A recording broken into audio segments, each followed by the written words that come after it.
माने दानि बीजेपी गभर्नमेन्टआ 2029 आरो 30 नि गेजेराव सारा भारतआव 8टा आरो गोदान रायजो दानायनि मोनसे प्लेनिं लादों होननायखौ जों खोनानो मोनदों।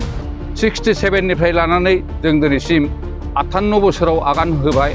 बुंनो थाङोब्ला जोंनि बड'लेण्ड बिनायानो भारतआव फुरानासिन मोनथाम सुक्ति जालांबाय।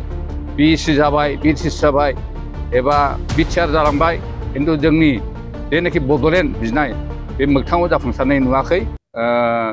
आङो स्पेसियेलि नैबे गोदान बोसोर 2025 नि मायथाइ आरो दानि फैगोन जायफोर बिथांमोनहा माने जोंहा दिनै ख्रिस्टान ससाइटि बिथांमोनखौ हामबायहरनो लुबैदों आङो, जाहाथे फैगौ ख्रिस्टमासाव बयबो आलो गोजोनै जाहाथे रंजालायनो हायो, जालायनो हायो आरो गावजों गाव अनलायनाय जाहाथे खालामलायनो हायो। बेखिनिखौ आङो ख्रिस्टान ससाइटि बिथांमोननिसिम आंनि खुलुमनाय आरो अननायखौ जासिहरनाय जाबाय। गिबि गिबियावनो जोंनि बड'लेण्डनि सिङाव थानाय रायजो राजा बिथांमोनखौ आरो जोंनि जेसेबांनाखि थाबोनाय बारग' मावसोम हान्जानि सोद्रोमा बिथांमोन, नोंथांमोनखौ आङो दिनै आंनि गोसो सिंनिफ्राय सिबिनाय आरो बावनायखौ बावहरग्रोनाय जाहैबाय। जोङो थांनाय 2022 मायथाइनि 18 डिसेम्बराव बाक्सा डिस्ट्रिक्टनि सिङाव थानाय मुसलपुर टाउनाव जोङो बे सानखालिनो डिसेम्बरनि 18 खालार खालि जोङो बेखौ जोनोम होदोंमोन। जोङो जाहैबाय आगोलनि बड'फा उपेन्द्रनाथ ब्रह्मनि दैदेननायाव 1987 इं मायथाइयाव दैदेनजानाय बा जोंखौ मावसोम हान्जा होननानै दाबोनाय जादोंमोन। दिनैसिम जोङो 35 बोसोर बारग'लांबाय।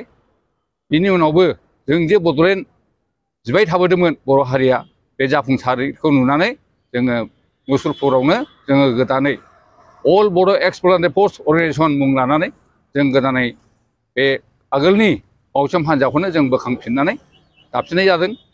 दा बेवहाय जोंनि थांखिया जाफुङागौमानि, थारमाने बड'लेण्ड रायजोआ जाफुङागौमानि जोङो मावलांबाय थागोन। जों दिनै बैसो बाबेनदोंब्लाबो जेरैबाबो जों नाजालांगोन। मानो होनोबा जोङो नुबोबाय बर' हारिनि गेजेराव जोंहा मोनथाम सुक्ति जालांबाय। बिएसि जाबाय, बिटिसि जाबाय एबा बिटिआर जालांबाय, खिन्थु जोंनि जेनाखि बड'लेण्ड बिनाय बे मोगथाङाव जाफुंसारनाय नुवाखै बा जों मोनाखै।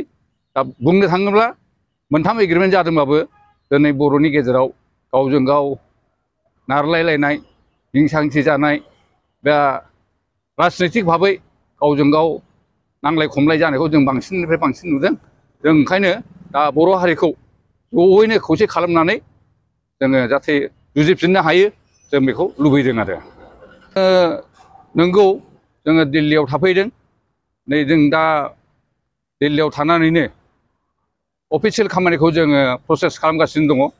मानो होनोबा जोङो 14 थारिखनिफ्रायनो थाफैदों बेवहाय, आरो जोंनि माखासे जोंहा लेङाइ आफादगिरि आरो नेहाथारि बिथांमोनहा 6 थारिखनिफ्रायनो बेवहाय थाफैदों डिसेम्बरनि। दा जोङो दासिम अफिसियेलि हाबाफारिखौ मावगासिनो दं, खिन्थु एपइन्टमेन्टनि थाखाय जोङो दिन थारिखखौ मोनथ'वाखै। मानो होनोबा दा पार्लियामेन्ट सेसन जानायखाय गभर्नमेन्टआ जोंजों एसे एपइन्टमेन्टखौ होथ'वाखै। आसा खालामो जोङो नैबे कয়েকदिननि गेजेरावनो एपइन्टमेन्टनि थाखाय प्राइम मिनिस्टार, हम मिनिस्टार, प्रेसिडेन्ट आरो सर्बानन्द सन'वाल बिथांनोबो जोङो अफिसियेलि लेटारखौ होखाजोब्बाय।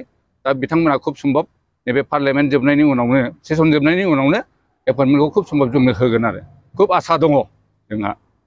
मिसना खुब मोजां जादों।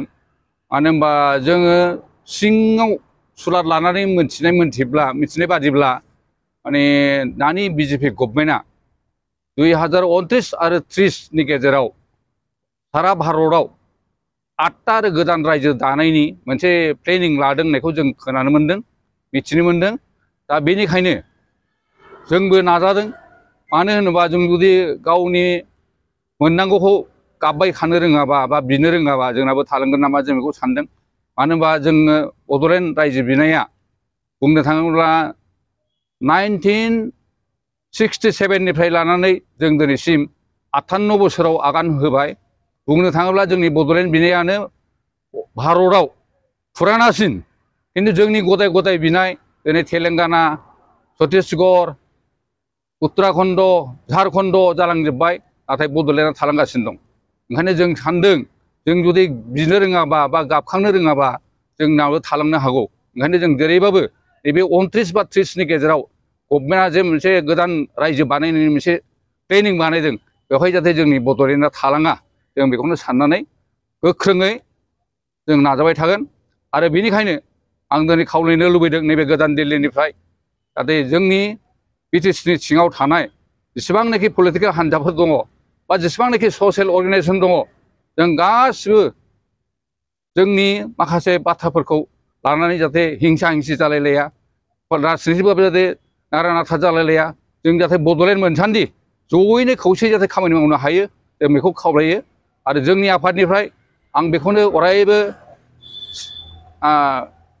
खुलुमहरगोन जाहाथे राजनितिक भाबै थाथ'लायनानै जोङो जाहाथे खौसेयैनो जाहाथे जों बड'लेण्डखौ मोगथाङाव जाहाथे लाबोनो हायो आरो बड'फा उपेन्द्रनाथ ब्रह्मनि सिमाङा जाहाथे मोगथाङाव फैयो जों बेखौनो आफादनि जानानै आं दिनै आफादगिरि हिसाबै बेखौनो खावलायनो लुबैदों आरो खुलुमहरो जाहाथे धोरोमजों धोरोम फारागफोरखौ दोनथ'लायनानै जाहाथे बयबो नाजायो आरोखि आरो जोङो लासैनो नाजालांबाय थानायनि गेजेरजों जों बयखौबो जों खौसे खालामनो नाजागोन बेवहाय जाहाथे जोंखौ खुनु गाज्रि मोना आरो बेनिफ्राय जोंबो जेसेबांखि आफाद जाया मानो बयखौबो ज' जानानै जाहाथे फैयो रायजो मोनखांनानै जोंनि बर' हारिया बबे पलिटिकेल हान्जाजों थाफानानै रायजोखौ खुङा बे आलादा बाथ्रा खिन्थु दा जे जोंनि गेजेराव UPPL आरो BPF एसे नारा नाथा जाबाय थायो बेफोरखौ जोङो एसे दुखु मोनो